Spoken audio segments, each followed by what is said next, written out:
예, 인생의 포도주가 떨어졌을 때라는 제목으로 하나님 말씀 증거하도록 하겠습니다. 모든 사람들은 행복해지기를 원합니다. 또 기쁘기를 원합니다. 지속적으로 기쁘기를 원합니다. 근데 둘 다 쉽지 않습니다. 행복하기를 원하는데 그게 잘 안 될 때가 있고요. 기쁨이 오긴 오는데 지속돼야 되는데 지속 안 됩니다. 점점 식어지고 줄어들고 그렇다라는 것입니다. 인생 최대의 기쁨이 뭐라고 생각하십니까? 결혼식 아니겠습니까? 결혼식이 최고의 기쁨이죠.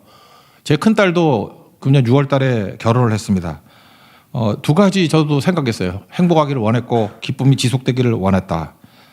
근데 그 딸을 키우면서 제가 느꼈던 게 뭐냐 하면 이 행복해지는 거 쉽게 안 되더라고요. 얘가 나이가 드는데 남자하고 사귀는 꼴을 못 봤어요. 맨날 혼자 다니고 뭐 동생하고 다니고 34살이 될 때까지 결혼을 안 하고 있으니까 저는 아버지로서 약간 걱정은 됐죠. 그러니까 소위 말하는 모태솔로인가 모르죠. 저 숨어서 만났는지 모르지만 하여튼 제가 한 번도 발견하지를 못했어요. 그래서 제가 몇 살을 이렇게 소개도 시켜주려고 그러는데 싫대요. 못생겨서. 계속 그런 얘기를 하더라고요. 제가 딸한테 자주 질문 안 하는데 3번 질문했습니다. 제 기억에 10살에 한 번 했고 또 한 번이 21살, 마지막에 28살. 난 자주 안 묻거든요. 어떤 남자가 좋냐? 그랬더니 10살 때도 잘생긴 남자, 21살 때도 잘생긴 남자, 28살 때도 잘생긴 남자. 28살 땐 그런 얘기 하더라고요. 잘생긴 남자가 자기에게 잘해주면 기분이 좋대요. 그러니까 이게 초지일관이죠. 이건 내가 볼 때 변함이 없어요. 어려서부터 끝없이 잘생긴 남자예요. 근데 제가 아무리 봐도 걔한테 맞는 남자가 없는 것 같아. 잘생긴 남자가 또 걔하고 하나. 그러니까 앞뒤가 안 맞는 거예요. 근데 어떤 놈이 잡혔습니다. 그래서 결혼했어요. 뭐 저는 잘 모르겠는데 자기 딴엔 잘생겼다고 생각하는 거 봐요. 근데 뭐 반 이상은 잘생겼다 그러더라고. 성공한 거죠. 딴 건 모르겠는데. 이제 두 번째 문제가 남았습니다. 결혼했는데 기쁨이 지속돼야 되는데 지속이 되나요? 그 처음이 제일 좋고 점점 이렇게 줄어들죠. 안 그렇습니까? 그 기쁨이라는 게 이렇게 기쁨 체감의 법칙. 저 경제학과 나왔으니까 뭐 한계 효용 체감의 법칙 그런 게 있잖아요. 시간이 가면 갈수록 이렇게 줄어드는 거지 늘까?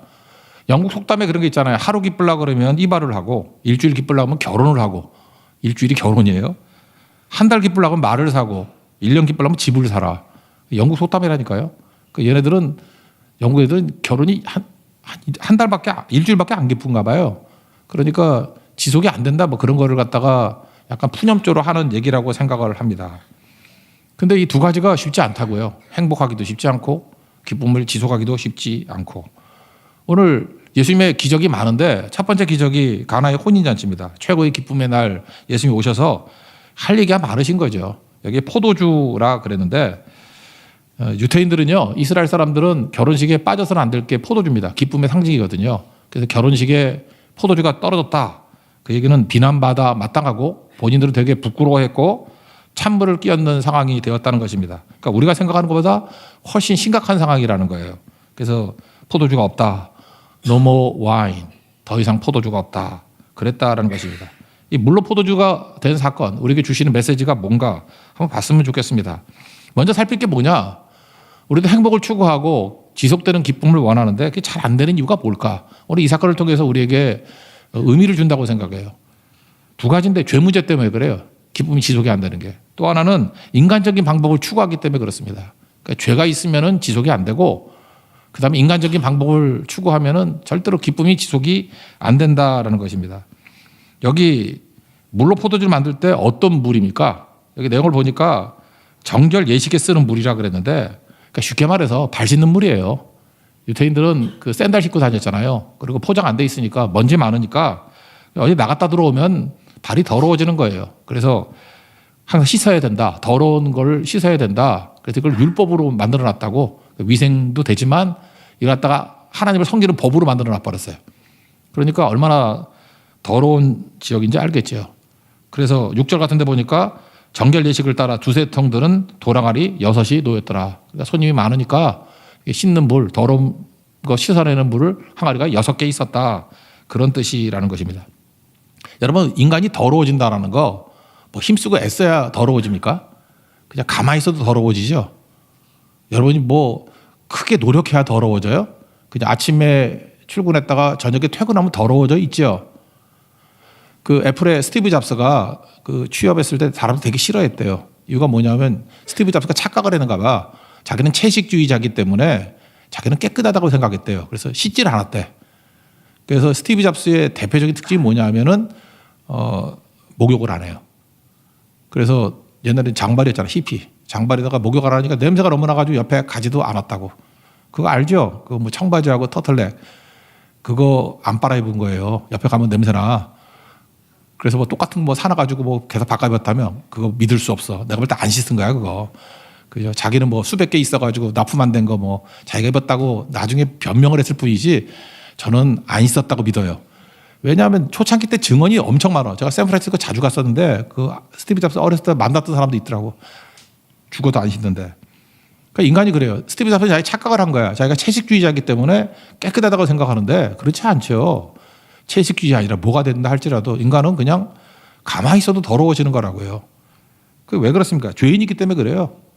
그래서 성경에 나오잖아요. 우리가 죄를 지어서 죄인이 아니라 원죄 지었기 때문에 죄인이기 때문에 속에 나오는 게 좋은 게 하나도 없다. 그런 거죠. 그런 거고. 그러니까 죄가 그렇다는 거예요. 결혼도 마찬가지죠. 결혼도 죄인과 죄인이 만난 거 아닙니까? 처음이 제일 기뻐요. 나중에 죄가 지속적인 기쁨을 깨버린다고. 아마 누구나 다 그럴걸요. 그래서 죄 문제 해결하지 않으면은 이 지속적인 기쁨 유지하는 게 쉽지 않다는 것입니다. 저희 친척 얘기를 하면 조카가 뭐 공부를 열심히 해가지고 하여튼 좋은 데 갔습니다. 그냥 어디가 서울대 갔어요. 서울대 갔어요. 부모들이 되게 좋아하더라고요. 좋아하는데 조금 지나니까 얘가 게임을 뭐 하루에 10시간, 15시간씩 하고 거기다가 포카 게임에 너무 잘하는 거야, 포카를. 너무너무 잘한다 해서 근심에 사로잡혀서 저한테 기도해달라, 뭐 조언해달라 그러는데 이 녀석이 군대를 갔음에도 불구하고 군대에서도 포카를 했는가 봐. 그 게임을. 그래서 신문에도 났어.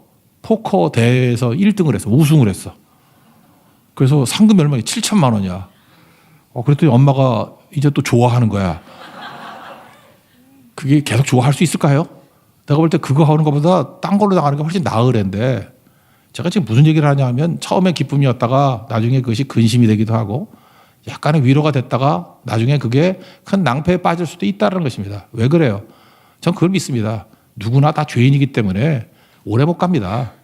그래서 여러분들이 그냥 멀리서 볼 때가 제일 좋을 때예요. 가까이 가보면 죄인이기 때문에 다 기대가 무너지고 기쁨도 무너지고 지속이 되지 않는다는 것입니다. 에덴 동산에서 보십시오. 죄 없을 때 잘 살았잖아요. 죄가 들어가니까 그때 난장판되잖아요. 부부끼리 서로 아담은 하와 핑계대고 하와는 아담 핑계대고 뱀 핑계대고 결국은 하나가 되지 않잖아요.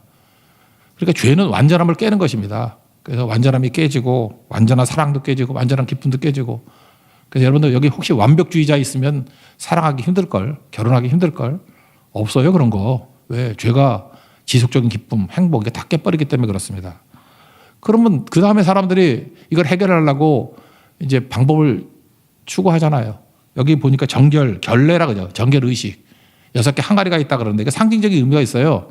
성경을 보면요. 이게 상징적인 숫자가 있는데 7은 완전수예요. 그러니까 하나님이라는 뜻이 있고 3, 7 이런 건 완전수고 6은 완전수에서 하나가 부족하기 때문에 인간의 수예요. 그래서 요한계시록 같은 데 보면은 짐승의 수, 사탄의 수를 666 그러잖아요. 그래서 인간. 휴머니즘 그런 뜻이라고 666.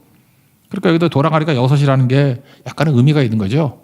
이게 뭐 신학적으로 볼 때 율법이겠죠. 율법의 씻음으로 깨끗해지는 거 아니다. 잠깐이지. 교양. 뭐 이렇게 믿지 않는 사람들 하면 교양, 또 윤리. 그러니까 인간이 하는 모든 발버둥. 그게 휴머니즘이거든요. 그걸로 해결이 안 된다는 거예요. 그래서 죄 문제, 인간적인 방법, 해결이 안 되는 문제. 그래서 이 결례 항아리 그렇게 얘기한다는 것입니다. 해답은 뭐예요? 모든 문제의 해답은 예수님이 되신다라는 것입니다. 그래서 포도주가 떨어졌다 그랬더니 예수님 어머니 마리아가 뭐 좀 도와달라 그러잖아요. 그랬더니 4절에 뭐라 그럽니까? 여자여, 여자여도 엄마한테 여자여가 뭐냐 그러는데 이건 레이디에 해당되는 거예요. 그냥 우리하고 비슷한 게 없어요 말이. 여사님 정도, 여사님 어디 가면 식당 가면 여사님 그러대. 여사님 높인 말이에요. 무슨 상관이 있나이까? 내 때까지 이르지 않았다. 이 두 가지거든요. 예수님이 지금 무슨 얘기를 하냐면 내 때가 이르지 않았다. 그럼 나 무슨 상관이 있느냐? 그런데 내 때가 뭐예요? 죽을 때죠. 예수님 십자가 목적이 죽으러 오셨으니까. 그래서 우리 성찬식 할 때 포도주와 떡을 떼잖아요. 포도주가 뭘 상징해요? 예수님의 피. 떡은 뭘 상징해요? 예수님의 살. 그러니까 척기적이 포도주였다는 건 뭐냐면 예수님이 십자가로 우리의 죽음의 문제, 죄 문제, 심판 문제를 해결해 주실 것이다. 그걸 보여주는 거죠. 그래서 여기서 말하는 죽을 때, 다시 말해서 내 때는 뭐냐 하면 우리의 문제를 해결해 주는 구원이에요. 구원. 해결과 구원. 그죠? 그거죠. 그게 내 때라고. 아직도 해결하고 구원할 때가 안 됐습니다. 십자가일 때가 아니니까. 그런 말씀이고, 또 하나는 기쁨이 부족하지 않게 하는 때, 그런 뜻이죠. 예수님께서 십자가 지심으로 말미암아 우리에게 구원해 줄 것. 첫 번째는 구원. 조금 전에 얘기했잖아요. 또 하나는 뭐예요? 지속적인 기쁨을 주시는 거. 그때가 이르지 않았다. 그렇게 말씀하고 있다는 것입니다. 우리도 그렇죠. 지금 우리 가운데 뭐 해결이 안 된 문제가 많잖아요.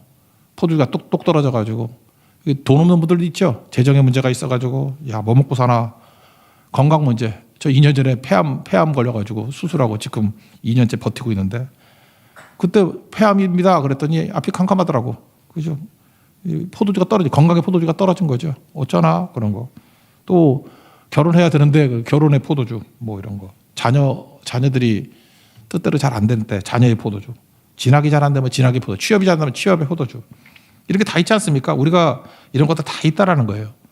근데 이 모든 문제를 해결하기 위해서 예수님이 오셨다. 그 얘기죠. 예수님이 해결해 주시잖아요. 그러니까 구원의 문제, 해결과 구원. 또 하나 지속적인 기쁨. 앞에 있는 모든 문제를 우리가 느끼고 있지 않습니까? 이 문제를 해결해 주신 분이 예수님이시다. 그거를 붙들어야 된다는 것입니다. 그러면 이거 어떻게 하면 해결하죠? 오늘 이 얘기만 하고 마칠게요. 해결과 구원과 지속적인 기쁨을 누리는 길. 첫째, 세 가지만 얘기할게요. 첫째, 예수님의 초청을 받아들이라는 거예요. 2절 보니까 예수와 그 제자들도 홀레의 청함을 받았더니, 나 이게 참 특이하다고 생각해요. 우리는 어려울 때만 예수님 찾잖아요. 근데 기쁠 때도 좀 찾아야 된다는 거예요. 기쁠 때도 예수님 오세요. 이게 필요한 거죠. 그래서 예수님 초청하는 거, 환영하는 거, 그게 너무너무 중요한 거겠죠. 그죠? 예수님이 초대하면은 우리 치료해 주시고 우리 붙들어 주시게 된다라는 것입니다. 요한복음 6장 44절을 보니까 나를 보내신 아버지께서 이끌지 아니하시면 아무도 내게 올 수 없으니, 그러니까 내가 스스로 예수님께 나간 것 같이 형식적으로 보이는데 그 배후에는 예수님이 우리를 부르셨기 때문에 온 거예요. 예수님이 부르지 않으시면 우리가 올 수도 없다고. 그래서 어떤 의미로 여기 왔는지 모르지만 하여튼 얼떨결에도 온 게 만드는 것이 예수님의 뜻이 있어요. 예수님이 지금 배후에 우리 모르게 이끄신 게 있다고. 그리고 오는 그를 내가 마지막 날에 다시 살리리라. 구원해 주고 지속적인 기쁨을 주시겠다. 이렇게 약속을 했다라는 것입니다. 그러므로 예수님 영접하십시오. 예수님이 내 삶에 와주세요. 도와주세요. 그게 되게 필요한 거겠죠. 그래서 영접하는 거. 이게 첫 번째고. 두 번째는 어려움을 예수님께 호소하는 것입니다. 그걸 또 다른 말로 하면 기도죠. 지금 분명히 예수님 그랬잖아요. 내가 무슨 상관이 있느냐? 내 때가 아니다. 그 4절에 그랬잖아요.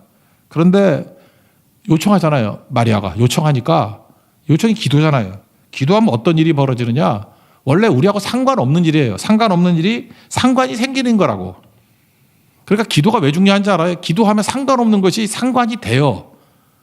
이 말이 좀 그런가요? 우리가 뭐 세상을 놓고 그렇게 기도하잖아요. 그러면 상관없는 일이, 하나님과 상관없는 일이 하나님과 상관이 된다니까. 어떤 죽어가는 영혼이 있을 때 그를 놓고 기도해. 그러면 하나님과 상관없던 인생이 상관이 돼. 그래서 중보기도라 그러잖아요. 중보기도. 하여튼 기도가 들어가면 나가 무슨 상관이 있나니까. 요청하는 것은 상관이 생기는 거라니까요.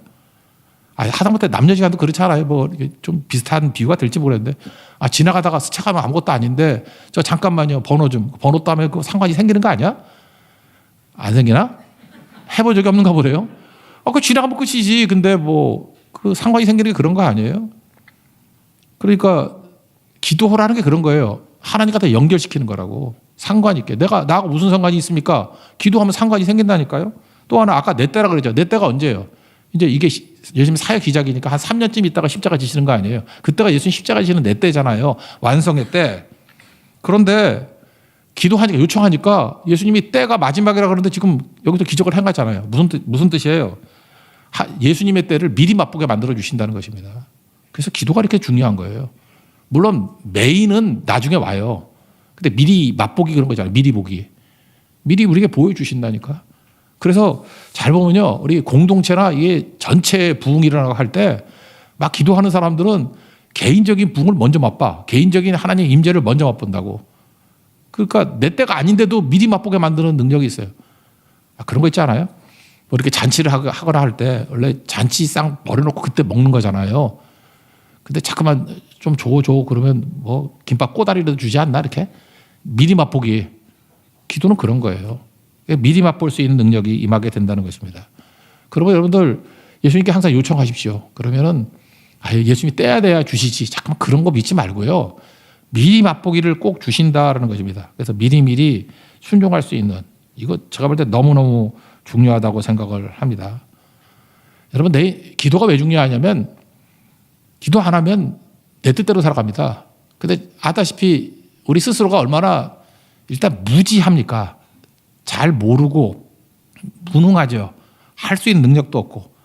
그러니까 좀 묘해요. 무지무능이에요. 우리가. 무지무능. 조금 인간적으로 잘났다 그러면은 무에서 유 정도 되죠. 그래 유지란 말은 잘 안 쓰지만 유능하단 말을 쓰죠. 그래 유능. 그래 유지유능 합시다. 그러니까 인간이 잘해봐야 유지유능이야.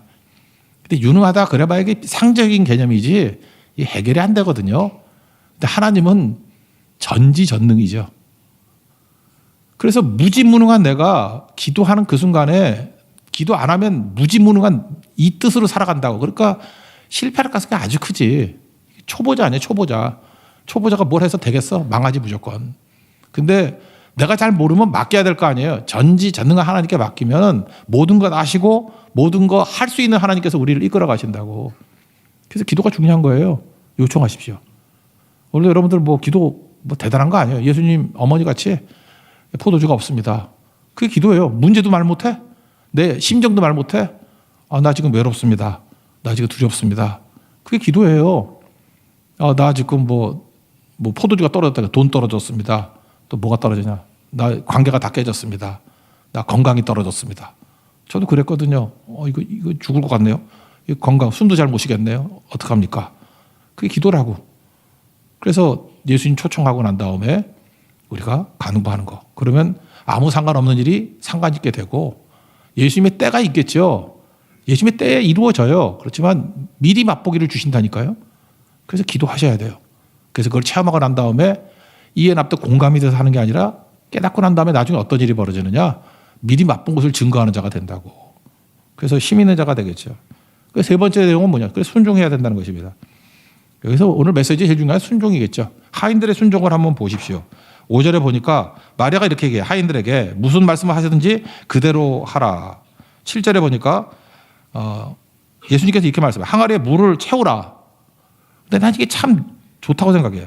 물을 채우라 그런데 이 항아리가 작은 항아리가 아니에요. 엄청 큰 항아리에서 주석 같은 데 보니까 한 5번 왕복해야 채우는 거래. 옛날엔 호수도 없고 뭐 수도도 없었잖아요. 그러니까 물 떠다가 붓고 그래야 될 거 아니에요. 그러면 5번 왕복해야 되면 귀찮겠죠. 근데 예수님이 어떻게 채우라고 말 안 했잖아요. 반쯤 채워도 되죠. 그냥 욕 안 먹으려고 하면 한 80% 채우면 되는 거잖아요. 근데 여기 어떻게 돼? 아귀까지 꼭대기까지 그냥 찰랑찰랑 넘치도록 채웠다라는 거예요. 여기서 알 수 있는 거 뭐죠? 완전한 순종. 완전한 순종. 그러니까 이게 중요한 거예요. 우리 인생에도 순종을 하려고 그러면 저렇게 완전한 순종이 필요하다고 생각을 합니다. 또 하나의 순종이 뭐죠? 8절 보니까 연회장에 갖다 주라 하시며 갖다 주었더니 여러분 그 물 채우는 것까지는 열심 갖고 돼요. 그런데 연회장에 갖다 주라 그러는 거는 이 하인들이잖아요. 이 노예란 뜻이거든. 노예, 둘로스. 노예들이 이거 갖다가 야 포도 준자한테 맹물이야 그러고 두들겨 맞을 수도 있잖아. 그러니까 진짜 순종한 거죠. 갖다 주라 그랬더니 물인 줄 알고 갖다 줬어. 나 이게 너무 궁금했어. 물이 언제 포도주로 변화가 됐을까? 이렇게 중간에 돌아오면 포도 줄까? 제가 볼 때 건네주는 그 순간에 변화될 것 같아. 내 느낌에. 그죠? 뭐 아닐 수도 있고. 그러니까 끝까지 순종할 때 이게 나타난 거죠. 그 구약성경 보니까 나아만 장군이라고 지금 뭐 시리아 뭐 전쟁 나고 난리 났다 그러는데 이제 뭐 도망갔다며 아사드가. 근데 거기가 아람이라는 나라거든요. 아람이 시리아에 시리아. 거기 장군이 나아만이 있었는데 나병에 걸렸어요. 요단강에 가서 7번 목욕하라 그랬더니 6번 갈 때까지 아무 변화가 없었어요. 우리 같으면 그러면 좋겠죠. 한 번 가면은 7분의 1 치료, 2번 가면 7분의 2, 3번 가면 7분의 3. 그럼 얼마나 신나. 조금씩 점진적으로 되는데 6번 갈 때까지 아무 변화가 없어요. 7번째 갔더니 아기 같은 살 됐다 그러잖아요. 그러니까 마지막 순간에. 그러니까 여러분들 순종을 할 때도 좀 끝까지 하십시오.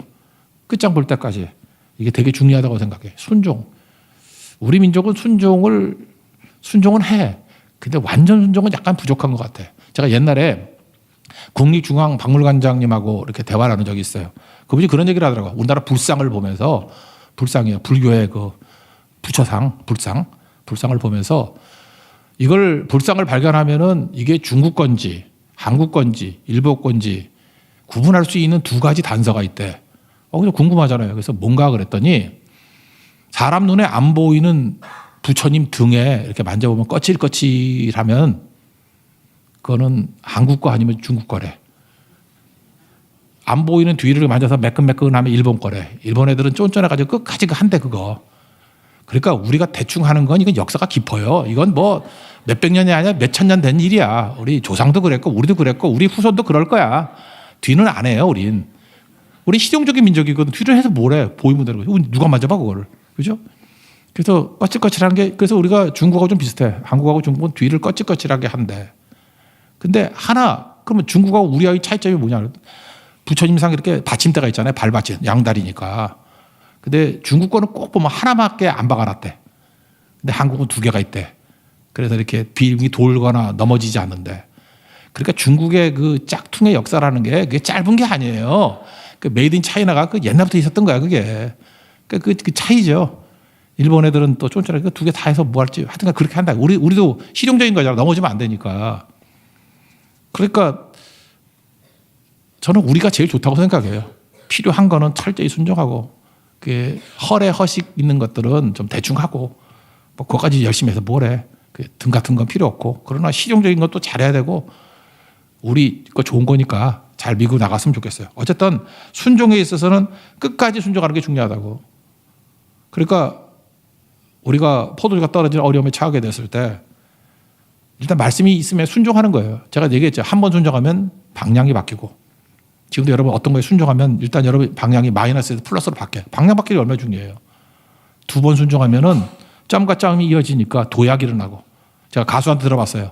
한 곡 히트하면은 2년 간대. 두 곡 히트하면은 8년 간대. 8년. 그러니까 한 곡보다 두 곡 하는 게 되게 중요한 거예요. 그러니까 순종도 한 번 할 땐 방향만 바뀌는 거야. 무명에서 유명인으로.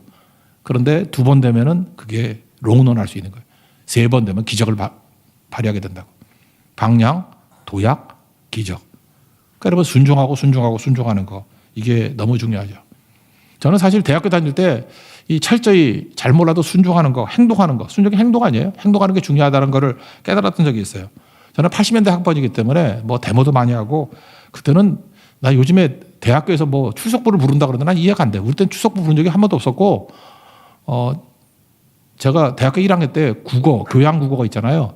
근데 수업 한 번 들어갔어. 한 번도 안 들어갔어요. 수업을 들은 적이 없고 나 선생님 얼굴도 잘 기억이 안 나. 한 번도 안 갔기 때문에. 근데 중간고사는 없었어요. 데모 때문에. 기말고사 딱 한 번 맞는데 아니 문제를 글쎄 한 문제를 낸 거야. 한 문제. 그게 소설인데 김동인이라는 소설가 있죠. 김동인의 소설 감자에 관해서 논하라. 내가 감자를 읽어본 적이 없거든. 내가 딴 것만 읽어봤어요. 감자에 관해서 논하라. 그래서 그냥 백지 내고 나올까 하니까 또 다시 재수강할 생각하니까 눈앞이 캄캄하고 그래서 하나님 앞에 기도했죠. 하나님 지혜를 주십시오. 이거 어떻게 살 길을 좀 알려주세요. 갑자기 그냥 열심히 하자 생각이 들더라고요. 뭔가 해보자. 그래서 제가 알고 있는 모든 감자에 관한 지식을 다 적었어요. 거기에. 감자 요리법, 감자 유통 경로. 제가 얼핏 봤더니 감자가 그 순조 때 뭐 청나라에서 누가 무슨 어디 김치가 갖고 왔던 거야. 그것도 쓰고. 내가 실수했어요. 감자로 마탕 만드는 법. 고구마인데 내가 모르고 감자인지 알고 감자로 마탕 만드는 법, 이런 거. 그 다음에 선생님 학점 잘 주시면 제가 감자탕 사드릴게요. 이러고. 그 다음에 맛있는 감자의 모양새 그림 그리고 색칠하고 3장을 빡빡하게 썼거든요. 그리고 다 이뤘다. 그러고 나왔어요. 그게 시험이었거든요. 저도 이게 성격이 나올 리가 없겠죠. 근데 3일 있다가 저를 부르더라고. 근데 우리는 학교가 큰 학교니까 한 5천 명 정도 모이는 학교니까 거기 갔더니 그 국어 선생님들이 한 20-30명 있더라고요. 여기 쭉 있는데 거기 들어갔더니 선생님이 너냐 그러더라고. 제가 갔더니 거기 있는 국어 선생님이 다 웃더라고. 제 답안지를 코팅을 해놨어요. 서로 돌려보느라고. 그래서 선생님이 저한테 일단 혼내더라고요. 이걸 시험 답안지라고 썼냐 그랬더니 민주화를 위해서 투쟁하다 보니까 이렇게 됐습니다. 뭐 그랬더니 별소리 하지 말라고 그러더니만 이거는 도저히 국어 시험 답안지라고 말할 수는 없지만 너 참 열심이다. 어쩌면 이게 아는 것도 없으면서 이렇게 3장이나 써놨냐. 그러면서 이렇게 얘기했어요. 성적은 줄 수 없는 것 같지만 너희 열심히 보건대 또 1학년이고 하니까 내가 학점을 준다. B학점 받았어요. 제가 학교 다닐 때는 4.5 만점이 아니라 4.0 만점이거든. A, B, C, D밖에 없어요. 뭐 A 플러스 마이너스 이런 거 없었어. A, B, C, D 연세대학교였거든. 제 학번에 물어봐요. A, B, C, D 그거밖에 없었어. B학점 받았어요. 그때부터 제가 무슨 마음을 품게 됐냐면 C학점을 받는 놈은 인간이 아니다 이런 생각을 했어요. 어떻게 C를 받죠? 그죠? 예, 그럴 수는 없다고. 그러니까 그때 제가 순종하고 열심히 하고 뭐 잘 몰라도 매달리고 그러면 된다는 걸 느꼈어요. 제가 나중에 깨닫게 되는 건데 나중에 그 서양문화사 김덕일 교수한테 들었던 얘기거든요. 저 같은 사람이 있더라고. 그 서양문화사 수업 시간에 들었던 얘기예요. 영국의 시인 바이런이라는 사람이 있었죠. 케임브리지 대학 다녔었는데 이분도 똑같았는가 봐. 뭐 공부 안 하고 그러다가 그 케임브리지에서 시험 문제 낸 게 뭐냐 하면 가나 혼인잔치, 오늘 요 장면이에요. 가나 혼인잔치의 기적에 대해서 논하라.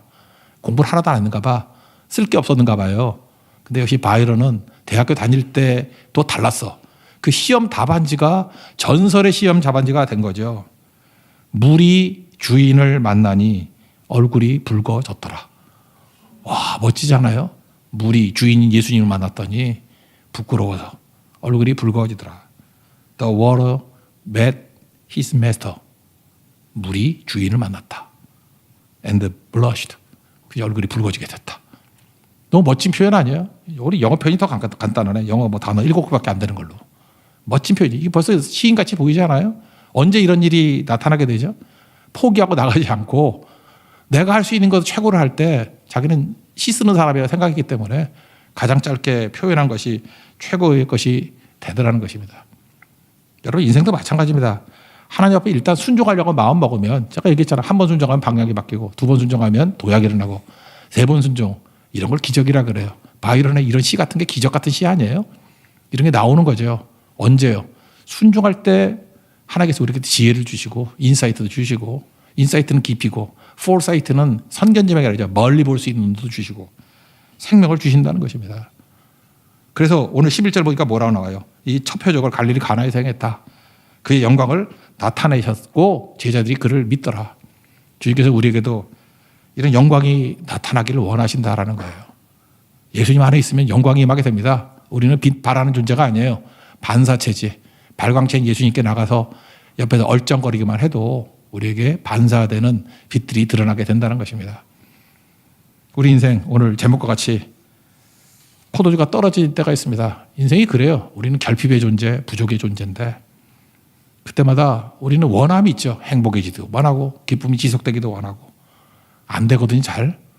근데 예수님 만나면 됩니다. 예수님 만나면 돼요. 예수님 만나면 우리에게 해결과 구원도 주시고 단순한 기쁨이 아니라 지속적인 기쁨을 주시게 되고 그걸 뛰어넘어서 우리 인생이 로맨틱해져요. 나는 로맨틱하고 제일 비슷한 말이 기적이라고 생각해요. 로맨틱해진다니까.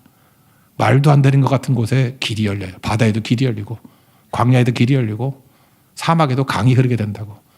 여러분의 인생에 로맨틱이 나타나기를 원합니다. 그래서 우리 크리스찬들은 다 로맨티스트예요. 낭만적이 된다고. 왜? 주님과 함께 노래할 수 있기 때문에 시를 쓸 수 있기 때문에 그렇다는 것입니다. 예수님과 항상 동행하는 승리의 종 되기를 축원합니다. 예, 자리에서 일어나겠습니다. 나는 주를 섬기는 일에 후회가 없습니다. 하겠습니다.